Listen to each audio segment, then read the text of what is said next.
Hello friends, कैसे हैं आप सब। आई होप आप लोग अच्छे होंगे। आज हम लोग बात करने वाले हैं वोल्टेज ब्यूल्ड सर्किट के बारे में।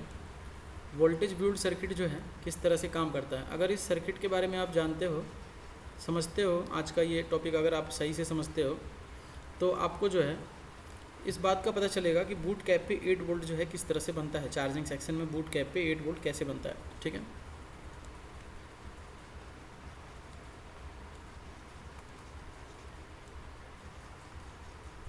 तो हम जो है यहाँ पे वोल्टेज ब्यूल्ड सर्किट को ड्रॉ करते हैं और आपको एक्सप्लेन करते हैं कि कैसे वोल्टेज ब्यूल्ड सर्किट काम करता है, और उसके अकॉर्डिंग जो है हमारी चार्जिंग आईसी जो है उसकी मदद से हमारा 8 वोल्ट जो है स्विच बूस्ट कैपेसिटर पे कैसे बनता है, मतलब बूट कैप पे कैसे बनता है। तो स्टार्ट करने से पहले मैं थोड़ा सा आपको बता दूं कि अगर आप चाहते हो मोबाइल रिपेयरिंग का कोर्स करना तो आप हमारे 15 अक्टूबर को स्टार्ट होने वाली जो न्यू बैच है उसकी सीट बुकिंग कर सकते हो। उसमें आप ज्वाइन कर सकते हो, जिसमें आपको 5G का एडवांस सर्किट मिलेगा, 5G का boot sequence and network section की लाइव क्लासेस होंगी 32 डेज़ के लिए। और साथ ही साथ आपको वेबसाइट, जो हमारा वेबसाइट है वो www.mobile.com है, mobilelab.com है, mobilelab.com है। इस वेबसाइट पर आप जाके कंटेंट देख सकते हो कि क्या क्या कंटेंट अवेलेबल है। वहाँ पे 4G और 5G के सर्किट्स भी अवेलेबल है, नेटवर्क एंड बूट सीक्वेंस के। बाकी जो आपको लाइव क्लासेस होंगी उसमें आप डाउट भी क्लियर कर सकते हो, और नेटवर्क सेक्शन की लेटेस्ट सर्किट को और बूट सीक्वेंस की लेटेस्ट सर्किट को, जो प्रीमियम फ़ोन है उनको भी आप समझ सकते हो वहाँ पे, और उसके बारे में डिस्कस कर सकते हो। सारी सर्किट के बारे में जो भी प्रॉब्लम आपको आ रही है वो सारी चीज़ें आप वहाँ से क्लियर कर सकते हो। आपको बार बार हर जगह ऑफलाइन जाने की ज़रूरत नहीं पड़ेगी। अगर आप थोड़ा सा भी जानते हो मोबाइल रिपेयरिंग को, ठीक से समझते हो, स्कीमेटिक समझ लोगे आप हमसे ऑनलाइन में, और सारी चीज़ें आप घर बैठे कर पाओगे, ठीक है। तो इस चीज़ में हम जो है आपको जो है इसमें हम साथ में आपको सपोर्ट भी देते हैं, और सपोर्ट का टाइम ड्यूरेशन फिक्स होता है, और उसके साथ साथ आपको वीडियोस भी मिलते हैं वेबसाइट पे। तो लाइव क्लासेस में आपको वेबसाइट की वीडियो एक्सेस जो है 1 ईयर के लिए फ्री मिलता है। तो चलिए स्टार्ट करते हैं वोल्टेज ब्यूल्ड सर्किट, ठीक है। और हमारा ऑफलाइन बैच भी स्टार्ट होने वाला है, और जो फ्रेशर की ऑफलाइन बैच है वो चल रहे हैं, और उनमें भी जो है जिनको भी ज्वाइन करना है फ्रेशर बैच, जो फ्रेशर टू एडवांस जाएगा, यानी कि बेसिक से स्टार्ट होगा, पूरा बेसिक से, एकदम बेसिक से स्टार्ट होगा और पूरा एडवांस लेवल पे जाएगा 5G पे।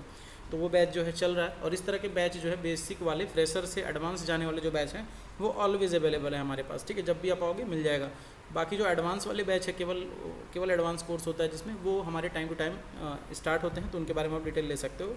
नेक्स्ट बैच बहुत जल्दी स्टार्ट होने वाला है, ठीक है। तो चलिए यहाँ पे जो है वोल्टेज ब्यूल्ड सर्किट के बारे में बात करेंगे। तो देखिए वोल्टेज ब्यूल्ड सर्किट में होता क्या है, तो हमें जो है एक चार्जिंग आईसी पहले हम बना लेते हैं, या फिर हम चार्जिंग नहीं बोलेंगे उसको, हमारा यहाँ पे जो है ना एक ड्राइवर आईसी होगा, या फिर चार्जिंग में जो हमारा कॉन्सेप्ट है BTST लिखा होता है। आपने देखा होगा एक स्विचिंग पॉइंट होगी जिसमें एक कॉइल कनेक्टेड होता है इस तरह से। कॉइल के बैक साइड में यहाँ पे एक कैप लगा होता है, और यहीं पे 8 वोल्ट बनता है इन साइड में। ये कैसे बनता है, तो ये जो स्विचिंग पिन है, इस स्विचिंग पिन से 4 वोल्ट सप्लाई जनरेट होती है, और इस कैपेसिटर को ऑलरेडी 4 वोल्ट से चार्ज करके रखती है। और जब यहाँ से करंट फ्रिक्वेंसी एक्टिव होती है, मतलब करंट फ्रिक्वेंसी 4 वोल्ट की आती है, जो कि प्योर वोल्टेज नहीं होती है। ये हमारा BTST यानी बूट कैप की पॉइंट है, BTST। तो जब यहाँ पे हमारा 4 वोल्ट का करंट फ्रिक्वेंसी आता है तो दोनों वोल्टेज ऐड हो जाते हैं, और यहाँ पे 8 वोल्ट हो जाता है, और इसी 8 वोल्ट को हम बोलते हैं कि हमारा बूट कैप पे 8 वोल्ट बन रहा है, मतलब चार्जिंग ऐसे स्विच कर रही है। तो हम इस चीज़ को समझेंगे, ठीक है। तो हमारा यहाँ पे मान लो एक आईसी है जिसमें BTST की 3 पिनें हैं, आप सपोज कर लो, ठीक है। BTST की एक पिन हो गई, यहाँ पे BTST की 2 पिन हो गई, और BTST की तीसरी पिन हो गई। मतलब समझ सकते हो ना, वो जो बूट कैप लगने की पिन है वहाँ पे 3 ऑप्शन है इसमें, और एक इसकी फेस लाइन हो गई। तो इसी आईसी से वो वोल्टेज आए ये चीज़ ज़रूरी नहीं है, ठीक है। ये फेस लाइन जो है इससे आए ज़रूरी नहीं है, लेकिन हम एग्जांपल के तौर पे बना दे रहे हैं। आप इसमें ऐसा भी समझ सकते हो कि कहीं से ये 4 वोल्ट आ रहा है किसी दूसरे आईसी से, और ये जो हमारा आईसी है जो बूस्ट करने का काम कर रहा है, वोल्टेज ब्यूल्ड सर्किट की मदद कर रहा है। वोल्टेज ब्यूल्ड सर्किट इसी आईसी की मदद से बनेगा। तो कैसे बनेगा, तो ये जो 4 वोल्ट है, ये 4 वोल्ट हमारा सिंपल एक कैप के ऊपर जो है इस तरह से आ जाएगा। अब हमें पता है कि कैप पे ऑलरेडी 4 वोल्ट है, और ये BTST की पिन यहाँ पे जो है कनेक्ट हो जाएंगी, तो ये ऐड हो जाएंगे इसमें जो हमारी करंट फ्रिक्वेंसी होगी 4 वोल्ट की। तो 4 वोल्ट की सब में रिलीज़ होंगी, यहाँ पे 4 वोल्ट की सब में रिलीज़ होंगी। अगर यहाँ पे सपोज कर लो ऐसा है, अगर 5 वोल्ट रिलीज़ होंगी तो 5 ऐड होता जाएगा। तो 4 वोल्ट और यहाँ पे 4 वोल्ट से कैपेसिटर ऑलरेडी चार्ज था और जब करंट फ्रीक्वेंसी मिली तो ये कैपेसिटर 8 वोल्ट हो गया, इनसाइड यहाँ पे 8 वोल्ट हो गया। अब ये 8 वोल्ट जो है ना प्योर 8 वोल्ट नहीं है, ये करंट फ्रीक्वेंसी है, मतलब इसमें मिक्स है फ्रीक्वेंसी। तो अभी इसको क्या करोगे आप, डायोड से ऐसे जो है पास आउट करोगे और यहाँ पे एक फ़िल्टर कैप लगा दोगे जो कि पैरेलल होगा, तो ये हमारा 8 वोल्ट जो है फ्रेश वोल्टेज मिल जाएगा। फिर अगेन हमें क्या करना है, एक कैपेसिटर इस तरह से फिर सीरीज़ में लगाना है और फिर अगेन VTST लाइन को यहाँ पे कनेक्ट कर देना है जो कि 4 वोल्ट की करंट फ्रीक्वेंसी होगी। तो 8 + 4 जो है यहाँ पे जो हमारा होगा 12 वोल्टेज हो जाएगा जो कि करंट फ्रीक्वेंसी होगा। फिर इसको अगेन डायोड से पास करेंगे और इस डायोड से पास करने के बाद जो है फिर एक पैरेलल कैप लगाएंगे। तो फिर हमें यहाँ पे पैरेलल कैप के जस्ट बाद हमें यहाँ पे जो है क्या हुआ, 8 को हमने यहाँ पे क्या है, 8 को हमने यहाँ पे 12 पे किया, 12 को यहाँ पे क्या हो जाएगा 16 वोल्ट DC हो जाएगा यहाँ पे। अब 16 वोल्ट DC के बाद अगेन हम यहाँ पे चाहे तो एक और कैप लगा सकते हैं। अगर इसमें 3 VTST की पिन दी हुई है, मतलब कि इस IC में कैपेसिटी है कि 20 वोल्ट 4 वोल्ट को 20 वोल्ट में कन्वर्ट करा सकता है। अब आप कहोगे कि सर ये VTST सेकंड वाले को ही अगर हम यहाँ पे दे दें तो काम नहीं हो जाएगा। नहीं, ऐसा नहीं होगा, क्योंकि यहाँ पे 12 वोल्ट है और ये डायरेक्ट एक जंपर की तरह हो जाएगा, फिर 12 वोल्ट यहाँ भी आ जाएगा, तो ऐसा नहीं होगा। और इस कंडीशन में आपके बीच वाले डायोड हीट भी हो जाएंगे, ठीक है। तो ऐसे नहीं करना आपको।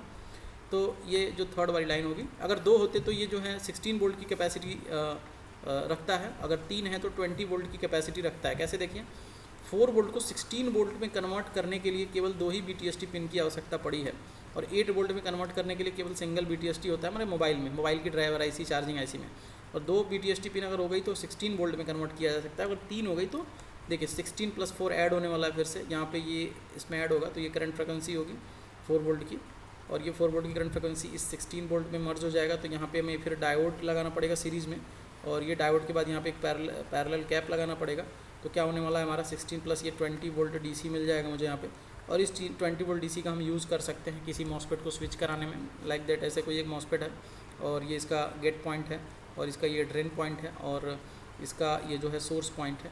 तो अगर इस पर हमारा 19 वोल्ट अवेलेबल है या इस पर हमारा कोई 10 वोल्ट की सप्लाई अवेलेबल है इस तरह से, तो हमें इसको N चैनल का ये मॉसफेट कंसीडर करेंगे। तो इसके गेट पे ये अगर दे देंगे तो ये 10 वोल्ट जो है डायरेक्टली ट्रांसफ़र हो जाएगा। 20 वोल्ट आने से 10 वोल्ट पूरा ट्रांसफ़र हो जाएगा और यहाँ पे 10 वोल्ट जो है, मान लो 11 वोल्ट मान लो, तो 11 वोल्ट जो पूरा ट्रांसफ़र हो जाएगा और यहाँ पे 11 वोल्ट आ जाएगा। अब 11 वोल्ट जो है ये हमारा जो है आउटपुट में प्योर DC मिलेगा।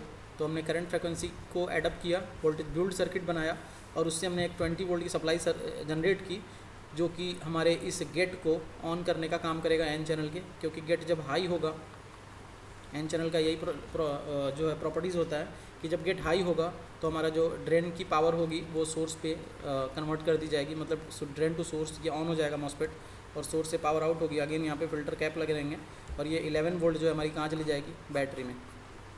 ये हमारी कहाँ चली जाएगी, बैटरी में, और इस तरह से हमारा बैटरी जो है चार्ज होने लगेगा। ये प्रोसेस भी होता है, ठीक है। तो इस तरह से हमारा जो है बैटरी चार्ज करने का भी प्रोसेस होता है। तो इस चीज़ों को जो है और डीप में समझने के लिए कैसे ये सारी चीज़ें काम करती हैं, तो आप हमारा लाइव क्लास ज्वाइन कर सकते हो। इसमें इस तरह की सारी चीज़ें आपको समझाई जाएगी कि कैसे काम करती है IC, जो अभी मोबाइल में 3-3, 4-4 चार्जिंग IC लग के आने लगी है, डुअल बैटरी, सिंगल बैटरी और 3 IC, 4 चार्जिंग की IC दिख रही है। तो वो सब कैसे काम करता है, जिसका स्कीमेटिक अवेलेबल नहीं है, तो कैसे उन चीज़ों को समझना है कि कैसे उनमें डुअल मॉसफेट लगा है, कैसे सिंगल मॉसफेट लगा है, वो कैसे काम करता है, वो सारी चीज़ें एक्सप्लेन कर दी जाएगी हमारे क्लास में, जो कि आपको बिल्कुल भी एडवांस लेवल पे मिलेगा। किसी भी इंस्टीट्यूट में जाके वो चीज़ आप नहीं सीख पाओगे, जो चीज़ आप हमारे लाइव क्लास के थ्रू ही सीख जाओगे।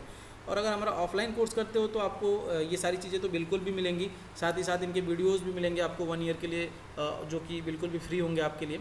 और लाइव क्लास करोगे आप तो लाइव क्लास में भी आपको वीडियोस फ्री मिलेंगे, जिससे आपको काफ़ी ज़्यादा एडवांटेज होगा रिपेयरिंग में। और इससे आप जो है टीचिंग फील्ड में अगर आप हो, टीचिंग कराते हो, तो आप अपने स्टूडेंट को भी इसे डिस्कस कर सकते हो। आप हमसे लाइव क्लास में सारी चीज़ें डिस्कस करके आप अपने स्टूडेंट के साथ भी सारी चीज़ें डिस्कस कर सकते हो एडवांस लेवल पे। जहाँ भी आपको डाउट आ रहा है वो डाउट क्लियर कर सकते हो। जब तक आपका डाउट क्लियर नहीं होगा तब तक आगे जो है आपके अंदर वो कॉन्फिडेंस नहीं आएगा चीज़ों को एक्सप्लेन करने के लिए। तो देखिए, नॉलेज होता है, नॉलेज से इंसान बोलता है। अगर नॉलेज नहीं है तो आप बोल नहीं पाओगे 4 लोगों के सामने खड़े होकर, कोई भी सर्किट एक्सप्लेन नहीं कर पाओगे। तो नॉलेज आपको कैसे मिलेगा, जब आप थोड़ा सा मेहनत करोगे और आप सही जगह स्टडी करोगे। मार्केट में बहुत सारी चीज़ें चल रही हैं, तो उस पर नहीं जाना है, आपको सही जगह पे सही तरीके से देखना है। जहाँ पे भी आपको बेटर लगता है और लगता है कि यहाँ से हमें लगता है सीख जाएंगे, तो वहीं आप करो। अब ऐसा नहीं है कि आपको कोई बता दिया, कहीं कुछ बता दिया, आप जाके सीधा कर लो, तो वैसा बर्बाद हो सकता है। आपको ध्यान देना है, अपने हिसाब से सोचना है कि आपका माइंड क्या कहता है, आप कहाँ से सीख सकते हो।